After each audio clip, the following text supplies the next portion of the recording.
Mahogany Tree Facts. Mahogany trees are native tropical or rainforest trees found mostly in Africa and Latin America. The wood is extremely popular for fine furniture, trim and sculptures.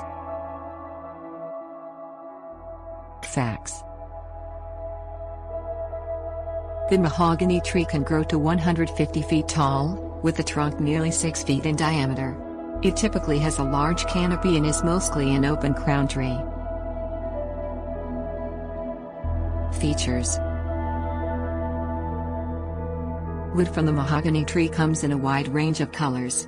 Common colors include yellow, red, pink, brown or salmon when first cut. The wood will change to a reddish-brown as it ages. Uses. Most mahogany wood has a fine to medium texture, making it excellent to work with both machine and hand tools. Frequently used for fine furniture, cabinetry and interior trim work, it also has good characteristics for nailing and screwing.